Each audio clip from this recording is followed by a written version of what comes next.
Chandler Smith will not return to college racing in 2024 and is expected to join Joe Gibbs Racing in 2024. And Zane Smith was disqualified after the NASCAR Craftsman Truck Series race at Homestead Miami Speedway for a windshield violation. What's going on, guys? It's Daniel, and welcome back to our video. We got some NASCAR and other motorsports stories discussed here today on the channel. Let's go ahead and just jump straight into those really quickly. We're going to have a start and talk about Freeway Insurance, as it was announced on Friday that Freeway Insurance will sponsor Daniel Suarez for 12 races in 2024, including the Daytona 500. Freeway Insurance has been sponsoring Daniel Suarez since 2021 when Trackhouse Racing was formed, so it's really good to see a loyal partner that's going to be sticking around for 2024. I think this is going to be most races that Freeway Insurance has sponsored Daniel Suarez in the season. Nonetheless, glad to see if they're going to be continuing their sponsorship with Daniel Suarez going into 2024. And now we're going ahead and jump on to the next story of today's episode, as we're talking about Jamie Chadwick. As it was announced on Thursday that Jamie Chadwick will be returning to Andretti Autosport in 2024 in Indy NXT. Jamie Chadwick joined Andretti Autosport in the NXT in 2023, had some decent success, but not the greatest success in the world. There was a little bit of worry that she may not return because of DHL leaving, but it's good to see that they are committed to her through 2024. Hopefully she can have a good season and can contend the best she can next year. Nonetheless, glad to see that she is in fact returning in 2024 to Andretti.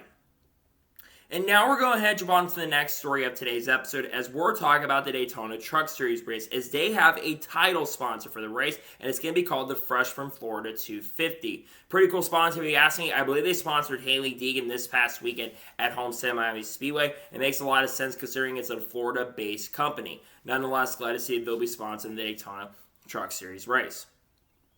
And now we're going ahead and jump on to the next story of today's episode, as we're talking about Toyota. As with Mark Truex Jr. winning the pole at the NASCAR Cup Series race at Homestead Miami Speedway, Toyota got their 500th pole in NASCAR. Huge congratulations to them. They've won a lot of poles, especially as of late. They've won a majority of poles in the playoffs, especially with Chris Bell has become the new Ryan Newman of NASCAR at this particular point. And then you had the top three starters being Toyotas, that being Mark Truex Jr. in the pole, Bubba Wallace starting second, and of course Tyler Reddick starting third. Obviously, we did see Chris Bell go out and win the race, but still a really huge accomplishment for Toyota, and huge congratulations to all Toyota on getting their 500th pole.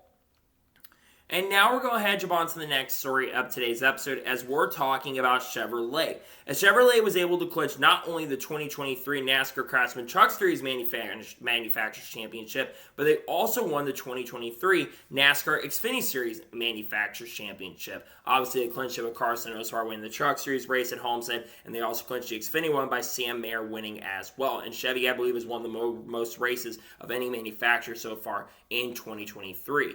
Really huge accomplishments for Chevy. I think is a massive deal for them, and I'm less glad to say they're able to clinch the Manufacturers Championship. A huge deal for them, and again, another one. They have a chance to win the Cup Series Manufacturers Championship, but they have not locked it up yet. Toyota is still in the running as well to win the Cup Series Manufacturers Championship as well. And now we're going ahead and jump on to the next story of today's episode, as we're talking about the tailpipe assembly. As it was announced on Wednesday, reported by Bob Parker said NASCAR has added a rule about tailpipe assembly under damaged vehicle policy. It is a result of Stenhouse fire a couple weeks ago. They are basically done, they sent him out without a tip of the tailpipe, which caused the fire. It is now required when it comes to damaged vehicle policy, you've got to have the tip of that tailpipe on. Otherwise, you're going to get a pretty big fines or some sort of penalty. And this is really like a result of Ricky Stenhouse Jr.'s fire that took place during the NASCAR Cup Series race at the Charlotte Roval. I think it's a great decision by NASCAR. Glad to see they made the decision right here, because you want everyone to be safe in these situations. Nonetheless, glad to see the NASCAR stepped up to the plate and made the right decision in regards to the tailpipe assembly. And now we're going ahead and jump on to the next story of today's episode, as we're talking about Tom Blomquist. As it was announced on Friday or Thursday that Tom Blomquist will be joining Action Express Racing in IMSA in 2024. He will still be Shank Racing full-time in IndyCar in 2024, but Tom Blomquist joins the Action Express Racing family. This is a really big move, because obviously basically going to be driving a Honda next year in IndyCar, and of course going to be driving a Chevy in the IMSA series. I think Tom Blomquist is going to be the guy to be in that car. He was really strong this year at Meyershank Racing the last couple of years. He's led Meyershank Racing to multiple victories. He didn't end up leading the victory this year at the Petit Le Mans. That was, of course, Colin Braun. But he's been very good this year, and I think he's going to, with that experience from IMSA, it really could translate and help him out next year in IndyCar. So I think he's going to be a really big threat in IndyCar next year in 2024 to compete for potential wins and victories if Meyershank Racing get their stuff together. With them putting all their eggs into the IMSA basket going forward, I do believe that you're going to see this team be really strong, and I think that Action Express Racing could have a really good chance and opportunity to win the Rolex 24 in 2024. Nonetheless, a fantastic move, if you ask me, from Action Express Racing to pick him up. I think it's a huge deal for the team, and glad to see that we're going to see Tom Blomquist joining Action Express Racing in 2024.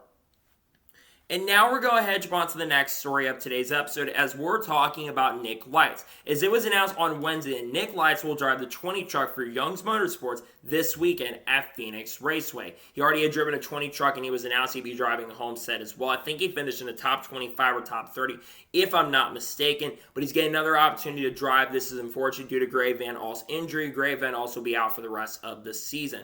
Wishing Gray Van Al a really healthy and speedy recovery going down the road. But as for Nick Lights, a great opportunity for him. I think Nick does have a little bit of talent. He just really hasn't had top-tier equipment to show it. We saw the Young's Motorsports team show a little bit of pace with Brad Perez this weekend at Homestead Miami Speed in the beginning. Of course, it kind of faded as the run got going, and then unfortunately they got a little bit of damage after what happened. I think it was Mason Maggio, if I'm not mistaken, and they got some damage in that. But I think this is a great opportunity for Nick Lights, and I think he'll have a good chance and opportunity to be competitive. Glad to see him getting the chance to drive for this team and Young's Motorsports. Looking forward to see him get behind the wheel of that truck. And now we're going to jump on to the next story of today's episode as we're talking about Ron Devine. As it was announced on Wednesday that Ron Devine has been indicted for failure to payroll taxes. For those who do not know who Ron Devine is, Ron Devine had been the owner of BK Racing. And NASCAR, if I'm not mistaken, or Spire Motorsports had gone to repossess BK's Racing's charter back in 2018 because they were failing to pay their drivers. Drivers, I think they failed to pay. Landon Castle, Matt DiBenedetto were among those guys. Greg Galding had not been paid. There were a lot of drivers that were not paid part of the BK Racing team that are still looking for pay. And now you're finding out that you're not paid, you're failing to payroll your taxes. Yeah, that's a really, really bad look, not only for you, but for your team as well. And at this point, when it comes to Ron Devine, I really don't have any sympathy for him.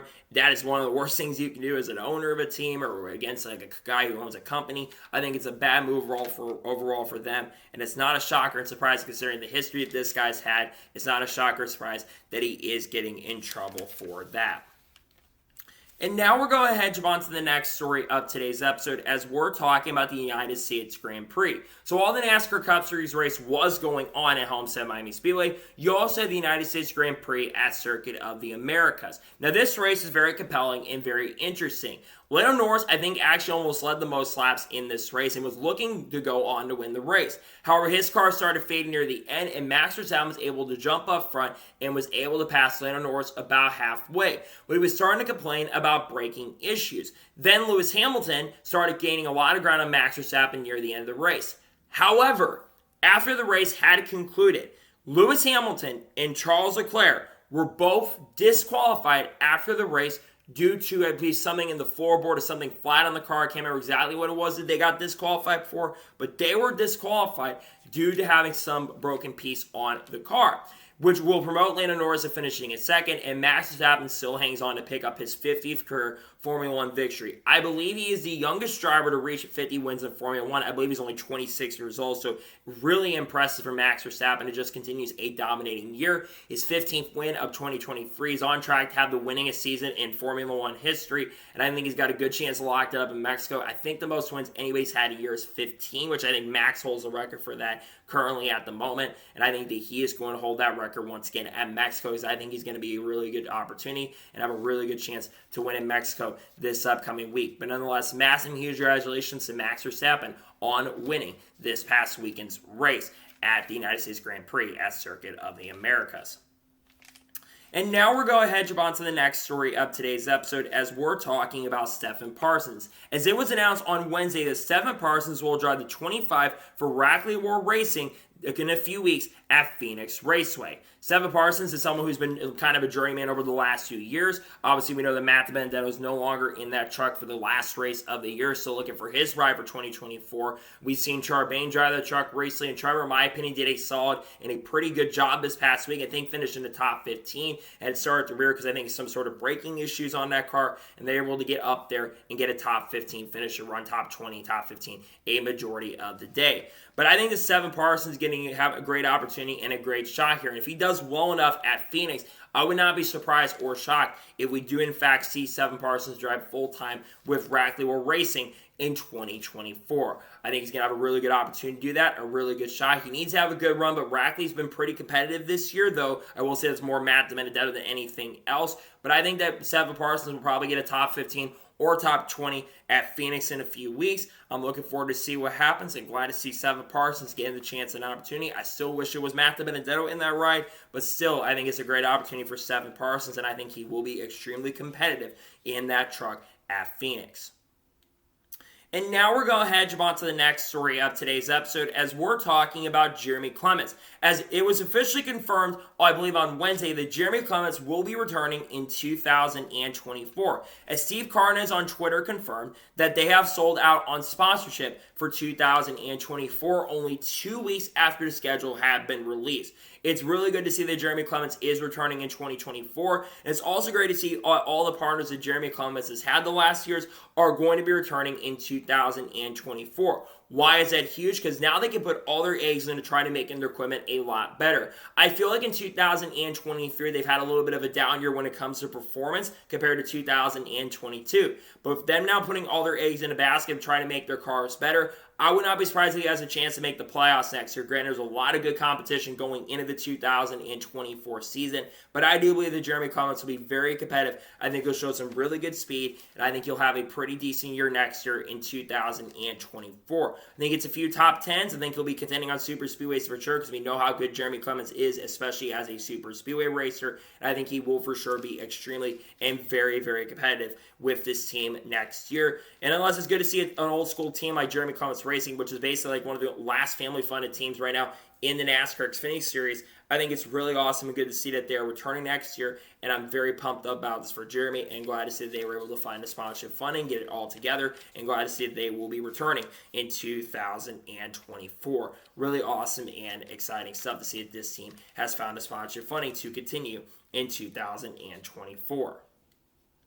And now we're going to head on to the next story of today's episode as we're talking about Kyle Larson and Kevin Harvick. Now, Kyle Larson was interviewed for the NASCAR Cup Series that took place earlier in the week, and this is on Saturday before even practice took place because they had practice early in the morning. But Kyle Larson was asked about racing Kevin Harvick.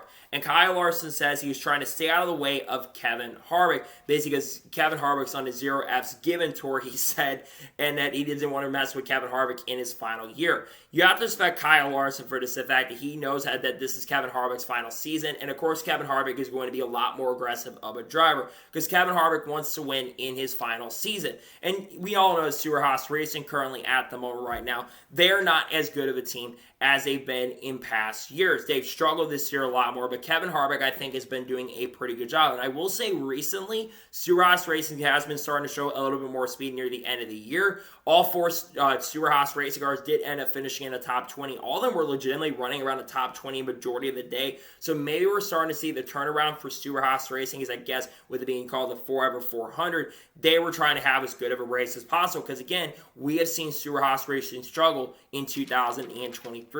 I'm glad to see, though, nonetheless, that they all kind of, that at least all the drivers know, like, we want to see Kevin Harvick win. It would have been really cool to see Harvick win, but I think his chances are dwindling. But you do have to remember, Kevin Harvick had a good car and had one of the best cars in the field of Martinsville. He could win Martinsville this upcoming week. And Phoenix, historically, we all know how good he is there. The question is Kevin Harvick going to get involved and try to mess with the championship because of the championship battle? I don't know if he's going to end up doing that at this point, but we're going to have to wait and see what happens. Because I think Kevin Harvick absolutely wants to win the race, but I don't think he wants to affect the championship. You know what I mean? I don't think he wants to affect the championship in a major, major way.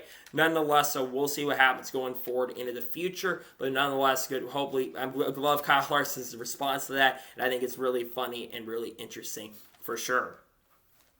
And now we're going to go ahead and jump on to the next story of today's episode as we're talking about Seth Kroga. As it was announced on Friday that Seth Kroga will not be directing the Truck Series race at Phoenix and did not direct the Truck Series race at Homestead this past weekend. Why is he not directing? Well, apparently last weekend he had been arrested and charged for DWI. A DWI is one of the worst charges I think you can have, which is really, really bad, especially for someone who is directing a race of a series.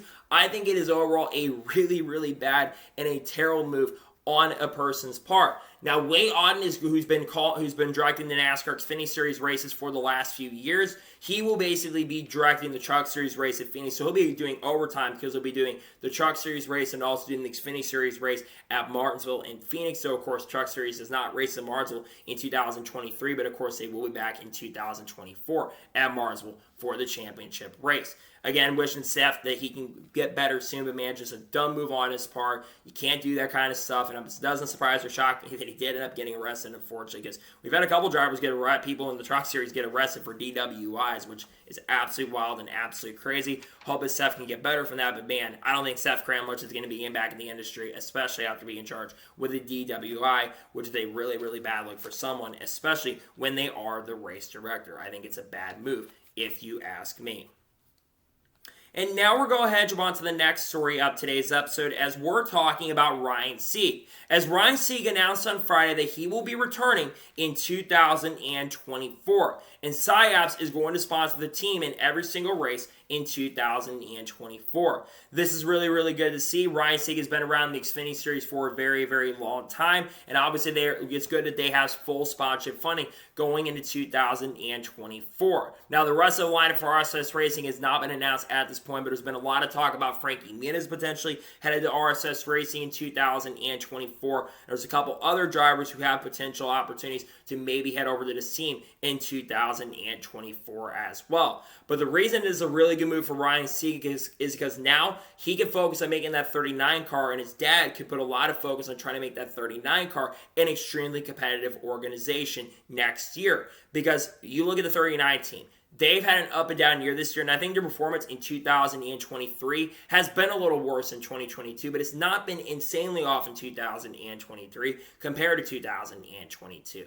But I think the main focus that they need to have right now is to try to make that 39 equipment as good as possible and try to compete for the playoffs. But next year, there's going to be a lot of really competitive drivers moving up the Xfinity Series, and I think the Xfinity Series field is going to be extremely competitive next season. So I think it's going to be very interesting to see what happens, but I'm very glad to see they're able to find a sponsorship funding so they can continue next year. Because again, we were having trouble with CMR Roofing. I think there's been some losses going on with CMR Roofing behind the scenes. So it is good to see that they were able to get that issue resolved. Well, I don't know if they got the issue resolved, but it's good to see nonetheless that there really weren't issues coming up from that. And glad to see that Ryan Sieg for sure has sponsorship funding and will continue next year. Really awesome and really good stuff, and glad to see that they are going to be continuing with SIOPS as the sponsor for 2024.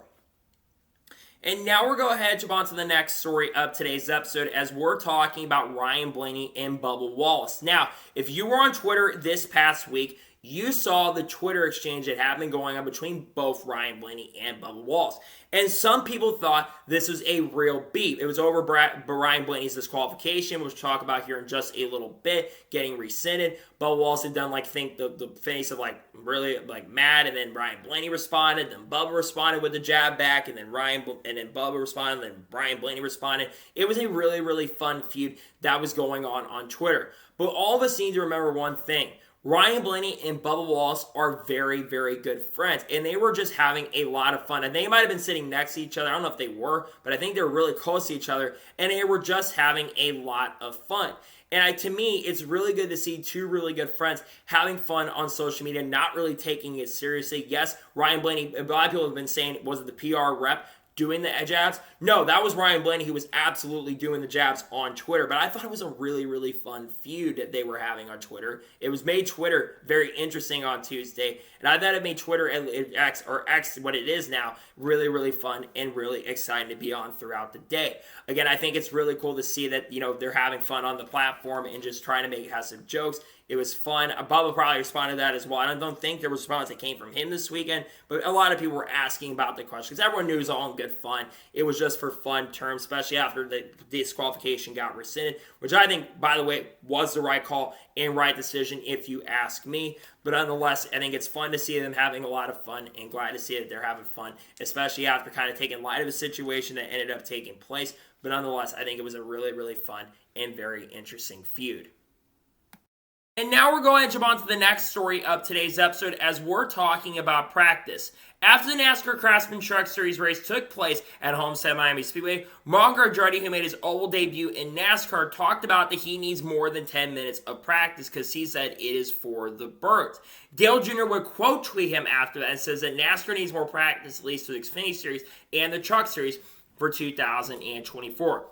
I 1000% agree, but it's not just for the Truck Series and Xfinity Series. I think all across the board for all three series, there should be more practice. In my opinion, for every single series, there should be a 45 to 50 minute practice session. You don't need 2 or 3 practice sessions taking place, but there should be more than 20 minutes of practice. I don't understand why there's only 20 minutes of practice for all these series, especially for the younger drivers, because they're not able to learn as much, especially with the shorter amount of practice. If you give these guys at least 45 to 50 minutes to learn the track, they're going to be able to improve, and I think the racing quality will actually be better.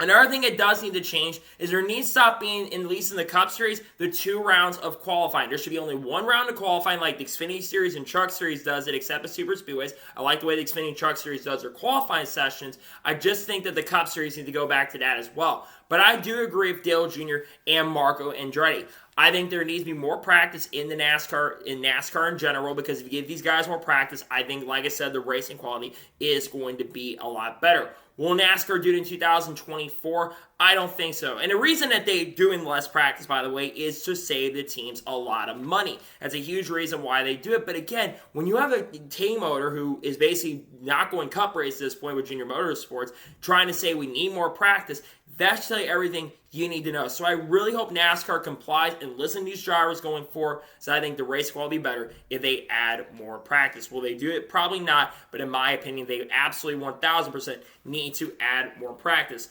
going into the future. And now we're going ahead and jump on to the next story of today's episode as we're talking about Hailie Deegan. Now, Daily Downforce put out a tweet in regards to Hailie Deegan as what are the expectations for Hailie Deegan going into 2024? We all know at this point, Hailie Deegan, she's moving up to the NASCAR Xfinity Series on a full-time basis in 2024 to drive for AM Racing, and she has a multi-year deal with the organization. Now, a lot of the questions surrounds her because she has struggled in the NASCAR Craftsman Truck Series the last few years and has not had a lot of good performances, but she's also had a lot of bad luck in the Truck Series and hasn't been able to really show her abilities in the Truck Series because of that reason alone. For me, my expectations of Hailie Deegan going into 2024, I've got a couple expectations for her. One, she needs to learn. She needs to do a lot better than she's done in the Truck Series. And I think she will do better in the NASCAR Xfinity Series than she has done in the Truck Series, because she, in her one Xfinity Series start that she had last year with SS Greenlight Racing, yes, he did have a Stewart Haas Racing Alliance at the time when it did happen, but she did end up finishing in the top 15 in 13th place. Again, pretty impressive for a debut. And she also stayed on the lead lap, which, by the way, I believe only 15 or 16 cars in that race in Las Vegas stayed on the lead lap. And she stayed on the lead lap the whole entire race, which is extremely impressive for her standards. I think Hailie Deegan next year will depend on how much support Ford gives AM Racing. If AM Racing gets a ton of backing and support next year, she needs to score as many points possible and finish around the top 15 to top 20 in the standings. If Ford does not back this team as much, then I think that she needs to finish like top 20, top 25. The goal next year, first, she needs to score a few top 10s next year. She needs to run about as good as Brett, a little bit, not as good as how Brett Moffitt's done, I will say, because Brett Moffitt, I think, has been really good with AM Racing this year, but she needs to run as good as possible and try to contend as much as possible. Nonetheless, I really hope she can do good next year. The expectations are going to really be high for her. But AM Racing, remember, is not the top team in the world, but I believe that they're going to get more support because I don't believe AM Racing has gotten a lot of support this year in 2023 from Ford, though they do have an alliance with SHR. I still think, though, next year they are going to be a better organization overall. We'll see what Hailie Deegan can do in 2024. Hopefully, though, she can have a good year in the 2024 season.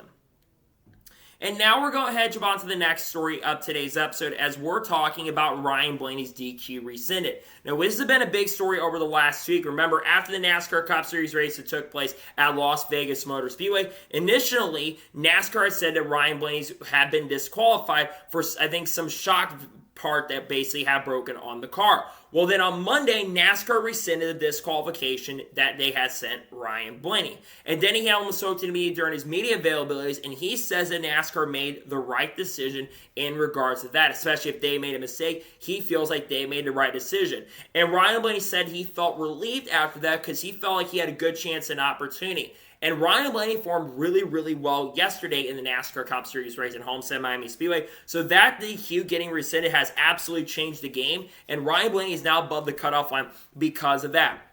As for NASCAR making the right decision, I do agree with Denny Hamlin, and I do agree with Ryan Blaney. If NASCAR made a mistake on their template, they need to make sure they get it right. A lot of NASCAR, if they wanted to, they could have just said, no, the DQ is going to say, even though we made the mistake on our side of things, we will basically not going to let you have the points back. NASCAR bit the bullet. They took the PR bundle, and they realized, yeah, that is our fault, and we'll take responsibility for our actions and take responsibility for the mistake. I like that on NASCAR's part, and NASCAR did say that they are going to go back through and try to figure out what exactly happened because they passed pre-race inspection, and the team's not going to mess with the shocks that much, especially if what they lost it by. There's no way the team was going to mess with that, especially if they passed pre-race inspection, which they do pre-race inspection only like an hour or 2 hours before the race usually takes place. So obviously there was something that happened with the template, right? So I think NASCAR did make the right decision in regards to that. And nonetheless, I think it's good to see that NASCAR was like, hey, we made a mistake here. We'll take a blunder. We'll go back and try to fix it, go from our mistakes and try to fix the problems there. So we'll see what NASCAR does and see what they come back with. But I'm glad to see that Ryan Blaney agrees, and I agree with Ryan Blaney and Denny Hamlin on this, that NASCAR did make a mistake, but hopefully that mistake does not happen once again, and that blunder mistake has been officially fixed so we can continue going forward. Nonetheless, glad to see that NASCAR is taking responsibility for making a mistake, especially when it comes to their technical stuff. And now we're going to head on to the next story of today's episode as we're talking about Carl Edwards. Now, this past week, Bob Pockrass wrote an article in regards to Carl Edwards. It has been 7 years since Carl Edwards has retired from NASCAR. Now, Carl Edwards in the past has spoken about potentially doing a one-off return in the NASCAR Cup Series, maybe with a team like 23XI Racing or Trackhouse Racing earlier this year. But he also says that it's going to have to be a lot of commitment. But it's crazy to think that it's been 7 years now since Carl Edwards has retired from NASCAR. Had Carl Edwards continued going and continuing to race at least for the next 2 years, Carl Edwards, I think, could have won around 40 NASCAR Cup Series races in his career and could have been a champion in the sport. In Carl Edwards' career, Carl Edwards had a very successful career. He won an Xfinity Series championship in 2007 when it's still called the Busch Series back in the 2007 season. And also you think about all the accomplishments that he had in the Cup Series as well. In 2015, winning the Center 500 and, of course, the Coca-Cola 600 in the same year, which I don't remember the last time that had happened. And you think about what Carl Edwards have been able to do in this sport. Now, if he does ever return, I think it will come with 23XI Racing. I still think there's a good chance of that possibly happening at this point because Denny, he's apparently, according to what Denny Hamlin has said earlier this year,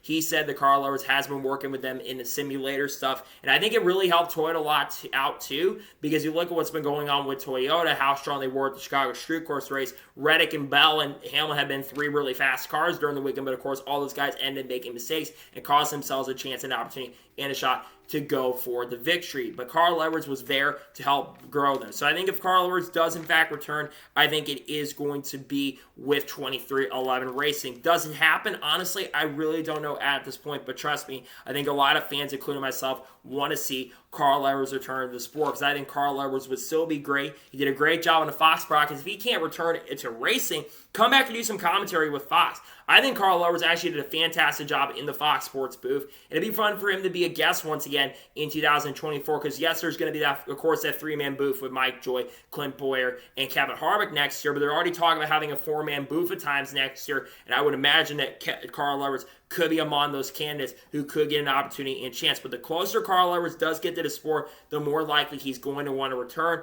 I think it does happen in the future, but as of now, I don't think it's going to happen, but we'll see what happens because we talked about this a lot, and it still has not happened at this point. Hopefully in the future, Carl Edwards does in fact decide to come back and return to the sport, but right now, at least as of now, I don't know if it is going to end up happening, to be perfectly honest with you, but trust me, I think a lot of fans do want to see Carl Edwards end up returning. And now we're going to head on to the next story of today's episode as we're talking about drivers/growth. Now, this is a big story that came out from a panel that was, I think, the reported from Toby Christie on Racing America. And this is basically like a panel talking about motorsports, among other things, in growth as well. And this is all started by Jeff Gordon talking about how the driver growth is one of the things that is lacking in the sport. An interesting quote that came out from Brad Keselowski really caught my eye and attention. And Brad says, he says, right now, there isn't a really good return on investment for the teams to invest. If a driver leaves, it's a big loss in that investment. It is very interesting to think about, especially when it comes to that, because it's no secret that NASCAR right now is lacking growth in the sport. We are not attracting that younger demographic, and there's not a lot of drivers that people know outside of the sport, because when you think fans that don't watch sport for years, they're going to remember guys like Jeff Gordon, Dale Earnhardt Jr., Jimmy Johnson, Tony Stewart, Kurt Busch, Carl Edwards. They're going to remember those guys, but they're not going to know guys unless their name is Chase Elliott. They're going to not know guys like Kyle Larson, perhaps, or hell, even, William Byron or Martin Truex Jr. They're not going to really know those guys because the teams don't put a lot of return on investment. But one thing that will get these drivers out there is if they are outspoken. We haven't seen over the last few years that drivers are beginning to be a little more outspoken. Kyle Larson's been more outspoken about growing money in the dirt scene. He's created a new series and it's becoming extremely successful. And it's the closest thing that's been rivaling the World of Outlaws in a very, very long time. And there's a lot of talk that the High Limit Series is going to purchase Tony Stewart's ASCOC series, the All-Star Circuit of Champions series that Tony Stewart currently runs. Though he hasn't really been there because he's been focusing on his drag racing team and hasn't put as much focus on Stewart-Haas racing. And you've all started to see Christopher Bell be a little more outspoken as well. He's been talking about how bad the next-gen car races on short tracks, among other things. He wasn't happy about the Charles Rover returning. And I think drivers are starting to be a little more outspoken. But it's kind of hypocritical coming from a guy like Jeff Gordon, because a few weeks ago we talked about this where Jeff Gordon had criticized Denny Hamlin for basically being as outspoken as he was. He didn't want his drivers being as outspoken. It's a really hard business because you have a lot of corporate sponsors that are watching the sport. And that's the biggest issue right now is you have a lot of these corporate sponsors who are paying attention and they want their drivers to be just like corporate aliens or something like that along those lines.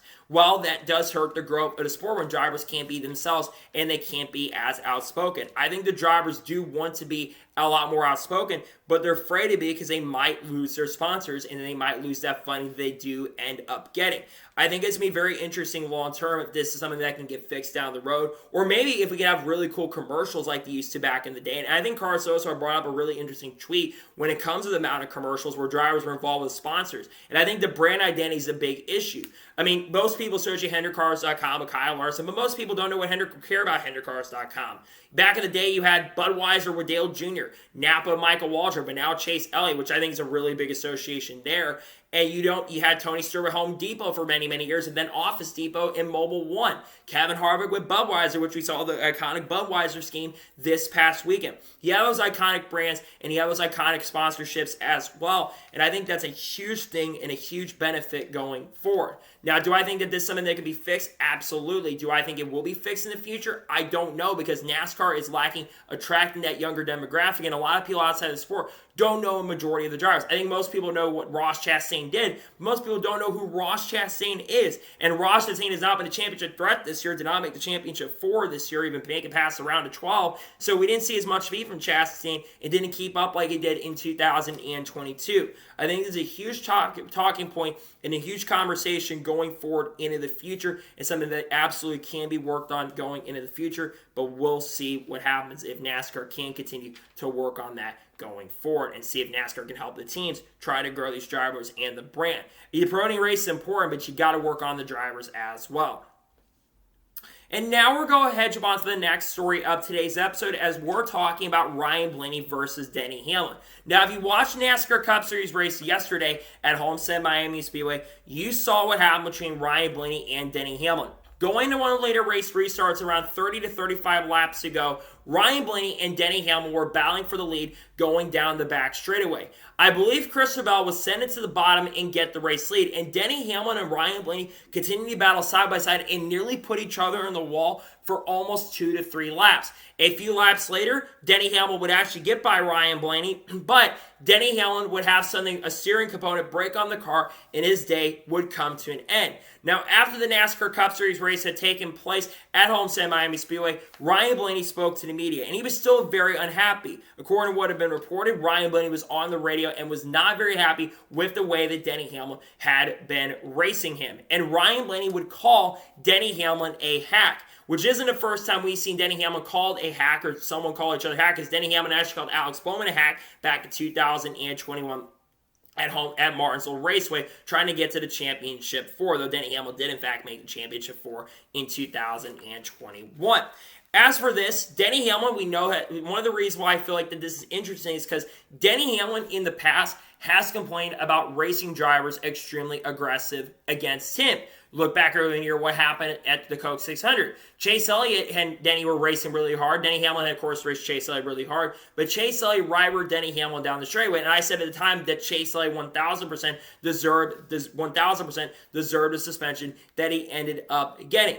But then a few weeks later, Denny Hamlin goes up, battles Kyle Larson really hard, and basically walls Kyle Larson, gives him no room, and Denny took no responsibility for that. And a lot of fans have booed him, which in my opinion was completely justified and understandable that the fans were booing Denny Hamlin for that, because Denny Hamlin 1,000% was at fault for the incident right there for putting Kyle Larson in the wall. And now this is the second time this year we've seen this happen. Denny Hamlin is definitely one of the more hypocritical drivers in the sport. And we 1,000% love the outspokenness from Denny Hamlin. I love his podcast. I think his podcast is generally really, really fun to listen to. But sometimes Denny Hamlin, I feel like, is extremely hypocritical for the way he talks about drivers. And sometimes he talks about these drivers really bad.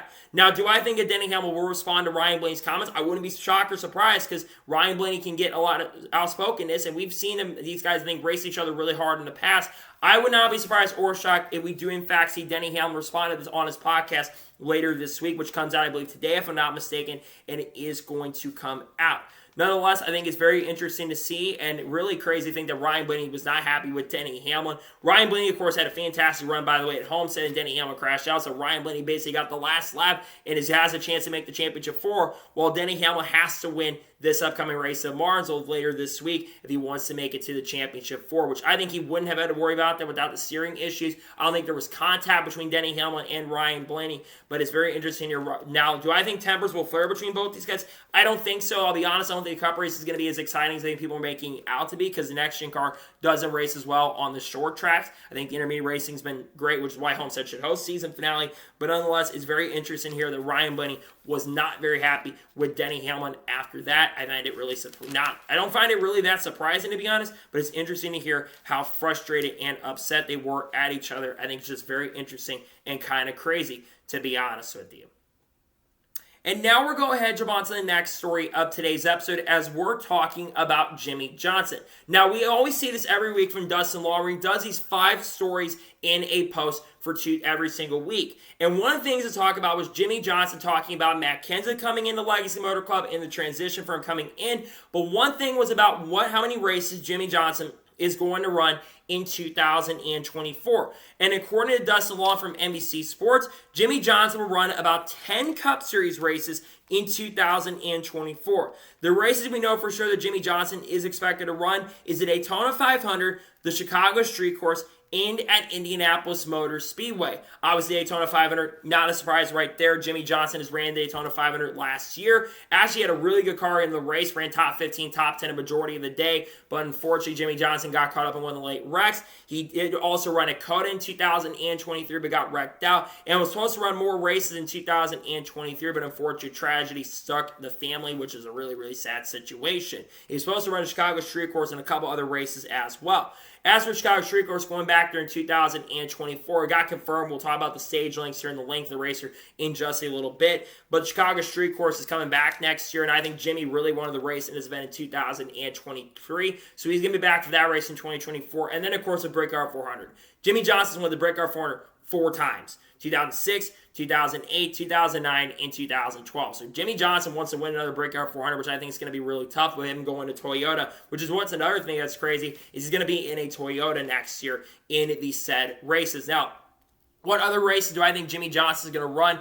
Would not be surprised if he runs a Busch Light Clash. I think it'd be really fun for him to run this event. I wouldn't be surprised if he runs that. Another race I could see him running is Sonoma. Sonoma was one of his home races. He won there in 2010, so maybe Jimmie Johnson runs there. I say maybe Worldwide Technology Raceway Gateway. The St. Louis market is a huge market. I could see him running that. I also think there's a chance he runs Southern 500 perhaps. I think he's probably going to run the Coke 600 next year. I think there's a lot of races that we're going to see Jimmie Johnson run in 2024, but it's really good to see that Jimmie Johnson is in fact coming back in 2024. Now, when will Jimmie Johnson's schedule get released? Because Jimmy had said back that it would be announced soon. I think that the schedule for him gets announced in the coming weeks is my speculation. I'm not confirming it. I just think there's a really good chance that we hear Jimmie Johnson's plans announced for 2024 here very, very soon. We'll see what happens, but nonetheless, it's good to see Jimmie Johnson is in fact confirming for 2024, and glad to see that Jimmie Johnson will be running some NASCAR Cup Series races next year in the 2024 season.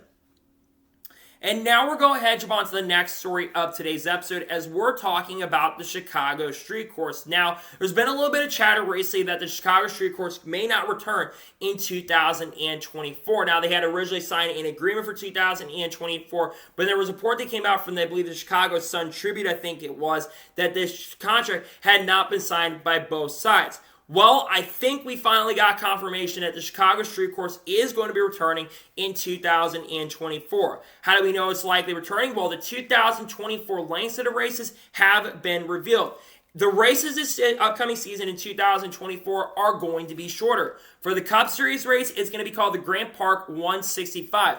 That means that the NASCAR Cup Series race has been shortened from a 220-mile race, a 100-lap race, down to 165 miles, and this race will be a 75-lap race. The Xfinity Series will be called the Loop 110. I believe it will be a 50-lap race or 52 or 53-lap race instead of a 55-lap race last year. The reason to shorten the race is, one, if weather does come into play like it did in 2023, weather will not be a major factor to affect it, and they can get to halfway a lot easier and a lot quicker. The other reason being, I think, is because they didn't want the race to be extremely long. There's a good chance that this race next year is going to be very quick. Could be one of the fastest Cup Series races we've seen. Now, obviously, it will depend on if NASCAR does, in fact, keep stage cautions in 2024, or they get rid of them for the road courses again in 2024. Trust me, I personally think that we need to get rid of stage cautions once again for the race. I think the race, I love when races do play out naturally, and if you were to ask me, we should completely get rid of stage Ls and continue having no stage cautions for every single race, including the street course race next year, and let it play out naturally. Because if it does happen, it's going to be a very fast Cup Series race and Xfinity Series race as well. This also, like I said, confirms that Chicago Street Course, in fact, will be making a return in 2024. So I think a lot of fans are really happy about that. If you were to ask me before the first race happened, I was kind of concerned about the race and how it was going to go. And I think the Cup Series race in 2023 was really fun, really entertaining, and overall a very interesting and compelling NASCAR Cup Series race. Unfortunately, the rest of the event kind of was a mess, and a lot of that was due to the weather. The Xfinity Series race did not even get to halfway, unfortunately, due to a lightning strike that came into play. And they basically had to call it out for him halfway because all the rain had hit the area. They could have gone, but of course, you had the Chainsmokers concert that got canceled, and a bunch of other concerts got canceled, and a lot of people lost a ton of money from that race because of them canceling the event extremely early. But then the Cup Series race came in, and we got to see Shane Van Gisbergen pick up his first career victory. Now, obviously, of course, there's always that saying it might not happen, but again, I think this confirms it happens. The question will be, with this event coming in 2024, does this race come back in 2025? There's been some chatter rumors over the last few months that it may not come back in 2025 because there's a good chance and possibility that we are going to end up seeing maybe a go away in 2025 and maybe go back to Chicagoland. Obviously, Chicagoland's right there, and they honestly do want to go back to Chicagoland. I think the next-gen car races extremely well on the intermediate tracks, and I think the racing will be very, very good if we're racing on the intermediate track of Chicagoland, especially with how good Homestead's been and Kansas been, and Las Vegas has been pretty good in the next-gen era. I think that you see some really exciting and fun racing at Chicagoland. As much as I want Chicagoland to come back, though, I want the Chicago Street Course to be able to succeed, because if the Chicago Street Course continues to succeed, then we see the Chicagoland Speedway likely come back. Nonetheless, it's good to see the lengths have been revealed, and it's good to see it is officially confirmed that the Chicago Street Course will be making a return in the 2024 NASCAR Cup Series season. And now we're going to jump on to the first of two major stories in today's episode, as we're talking about Zane Smith. Now, after the NASCAR Craftsman Truck Series race had officially concluded at Homestead Miami Speedway, Zane Smith had crossed the line in second place. However, if you were paying attention and watching NASCAR Craftsman Truck Series race, you noticed that the windshield was pushed in a lot. Well, NASCAR took a lot of notice of that as well, and Zane Smith has been disqualified for the Truck Series race at Homestead Miami Speedway due to the windshield support violation. This is not surprising or shocking. This is now the second time in the last 2 weeks that we've had some sort of disqualification come up. Now, obviously, we talk about Ryan Blaney, but Ryan Blaney's disqualification had been rescinded. But this is the second disqualification in the last 4 weeks. We had Kevin Harvick disqualified kind of for a similar situation with his windshield, where one, I think the bracings or supports unfortunately come loose. I don't think that they did that intentionally. I think that was an accidental part. They had passed pre-race, so something had happened throughout the race, maybe something with the aerodynamics, but it's for a safety reason that Kevin Harvick got disqualified. Now, why does Zane Smith get disqualified? It's kind of a similar thing to Kevin Harvick. It was for a safety violation. And it's a shame, too, because Zane Smith had a really, really good truck, but I think he had a huge advantage for having that windshield put in, because they're going to do everything they can to try to make it to the championship four, because Zane Smith needed to win that race. So they were going to try to push all the boundaries and try to make it to the championship four. How does that change the playoff bracket? It doesn't change anything, but the only thing that changed was that Ben Rhodes and Nick Sanchez were basically on the cutoff line tied. But Ben Rhodes, regardless, got the final spot to get in the championship four, because Ben Rhodes had the tiebreaker finishing second, because after Zane Smith got disqualified, Ben Rhodes got promoted to third. Had Ben Rhodes been passed by Corey Heim, Nick Sanchez makes it to the championship four over Ben Rhodes. So Ben Rhodes played a really impressive strategy that ended up working out. And Nick Sanchez passes one more truck like Dean Thompson, and he goes on to the championship four, or even scores an extra stage point or a couple extra stage points in the race that he probably should have scored. Nick Sanchez is in the championship four over Ben Rhodes. And Nick Sanchez probably deserved it more than Ben Rhodes the way that Nick's been running this year compared to Ben Rhodes. So we've seen Nick Sanchez make a lot of mistakes out on the racetrack. Now, the team did respond, and they're also going to go back to the R&D Center with NASCAR, but do I think that they're going to appeal this qualification? In my honest opinion, no, absolutely not. I am not expecting them to appeal disqualification, and a big reason why I'm not expecting them to appeal disqualification is simply based on the fact that there's no way they're going to win the appeal. If they try to appeal disqualification, they're not going to win the appeal. That window bracing is so pushed in, it's unbelievable. And there's no way that they are going to end up winning the appeal. So I don't expect them to appeal it. I think it's going to stand. And if they had made the championship four and won the race with that, they might appeal it. But it would have been the first time since Pocono last year that the winner of the race had been disqualified. And this is the second time we've seen Zane Smith disqualified in the last 2 years. Remember, Zane Smith actually got disqualified after the NASCAR Craftsman Truck Series race in Las Vegas, but it was for something with the lug nuts, and it was because NASCAR apparently had some issues with lug nuts at the beginning of the year. I think that was a supply issue that came into play. I don't think the team had been messing with lug nuts. I think NASCAR had a supply issue, and they had so many lug nuts that were basically illegal or something, because NASCAR handed them all bad lug nuts, and a lot of drivers and teams have been complaining about that. They tried to appeal it back then, and unfortunately, they did not win the appeal. For Zane Smith, though, it doesn't affect him at this point. Obviously, Zane Smith's going cup racing in 2024, so it really doesn't matter at this point. But it's just this point here that he's been disqualified after the race with how well they ran. They've been hit or miss this year in 2023. They've been a more inconsistent team, and it's just a shame to see them unfortunately get disqualified. But you got to follow the rules, and you can't mess with those windshield support things, because if you mess with that, you're going to end up unfortunately getting disqualified. And it's a shame to see that they did get disqualified, but it's not a major shock or a major surprise to see this. It's disappointing news nonetheless, but not, once again, not completely surprised or shocked to see that he got disqualified, because again, it was completely illegal. it was really pushed in, and not surprised that they were disqualified for that. I knew it was coming. We were waiting for that. It took a lot longer to get inspection done. Usually it takes about an hour and a half to hour, 45 minutes to get inspection done. Obviously, they got to go through all the playoff drivers because we found out over the last few weeks they have to basically go through every single playoff driver, make sure it was approved. Luckily, they did get it, unfortunately, through, but sadly, Zane Smith's team got disqualified, which isn't a complete shock or a complete surprise at this point. And now we're going ahead, jump on to the final major story of today's episode as we're talking about Chandler Smith. Now, I talked about this in a special video yesterday, but Kaulig Racing officially announced yesterday that Chandler Smith will not be returning to Kaulig Racing in 2024. According to their statement, they will announce the rest of their lineup for 2024 in the coming weeks. Now, why is Chandler Smith not returning to Kaulig Racing in 2024? Well, it is expected, it was reported earlier in the week on Friday, we did a video covering this, it's expected that Chandler Smith will be returning to Joe Gibbs Racing in 2024 in the NASCAR Xfinity Series, and that could be announced here in the coming hours, and it might be announced as early as today. As for Chandler Smith leaving Kaulig Racing, it's kind of disappointing because Chandler Smith's had a pretty good year in the NASCAR Xfinity Series with Kaulig Racing. He has scored a win at Richmond earlier in the year, had 8 top 5s, hitting 12 or 13 top 10s, which is a pretty good year, all things considered, for a driver running in their first full-time season. But when you look at Kaulig Racing compared to Joe Gibbs Racing is 1,000% a much better organization than Kaulig Racing right now. And Kaulig Racing's got a lot of stuff going on at the moment that I think is affecting the team.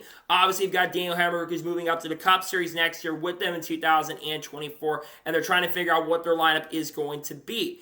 Now, why is he also leaving? Well, again, like I said, a Joe Gibbs Racing ride. With Chandler Smith likely headed back to Joe Gibbs Racing in 2024, he will have some pretty high expectations going into the 2024 season. For Chandler Smith, he needs to win at least a few races next year. In my opinion, win about as many races as John Nemechek has won in that car. So I think he's going to be in the 20 next year is my guess. I think that Chandler Smith will win at least needs to win at least 5 to 6 races next year in the 2024 season. Because John Hunter's won 6 or 7. For him to get an opportunity to go Cup racing, he needs to win 5 or 6. Now, that's not the only move that's expected at Joe Gibbs Racing. According to some rumors, Sheldon Creed, it sounds like, might also be headed to Joe Gibbs Racing in 2024. Obviously, Sheldon Creed is basically rumored to be going there because he's no longer driving for Rich Hills Racing, and RCR is probably the second best team, but JGR is the best team. So with Sheldon Creed having a little bit of family backing, helping him out, he's also expected to head there. One thing that was interesting from the article that Matt Weaver had reported on Friday is that Chandler Smith right now is the first guy in that would go in to driving for the team or driving for the relief drivers if a driver had to sit out for extra circumstances, like John Hunter Nemechek, for Denny Hamlin, for everyone in the Toyota camp, or at the Toyota camp, I should say, he would get an opportunity there.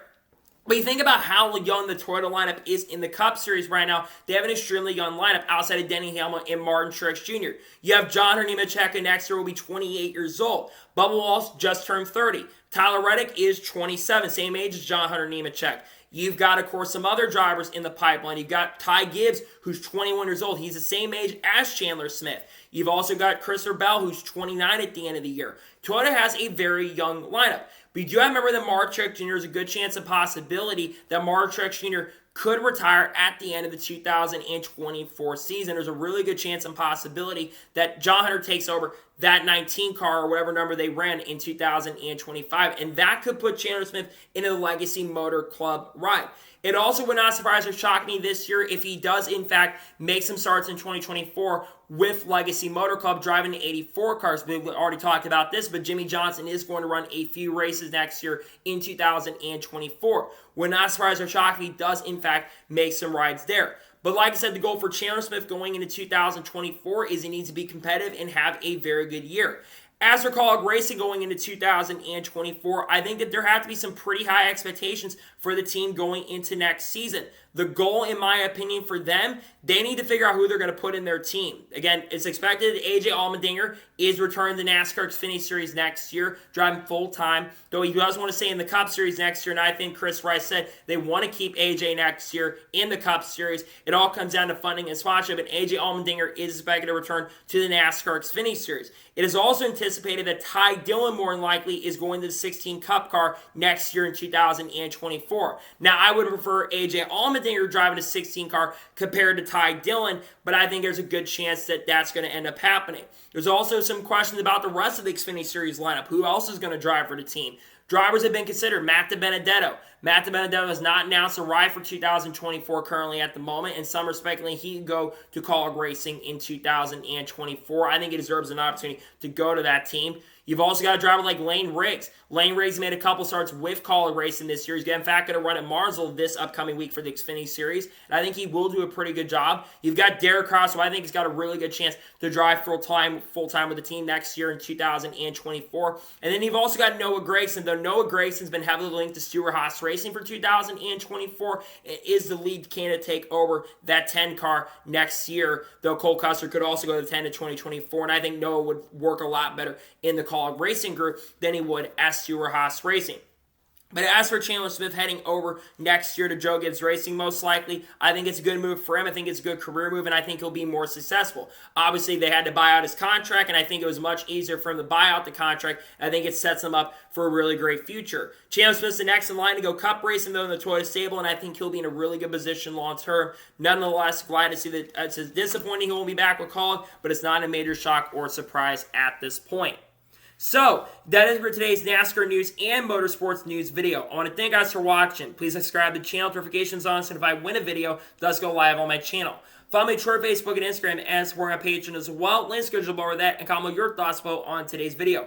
How well do you think Chandler Smith is going to do in 2024 with Joe Gibbs Racing? Let me know your thoughts in the comments below. And what are your thoughts about Zane Swift getting disqualified? Let me know your thoughts in the comments below.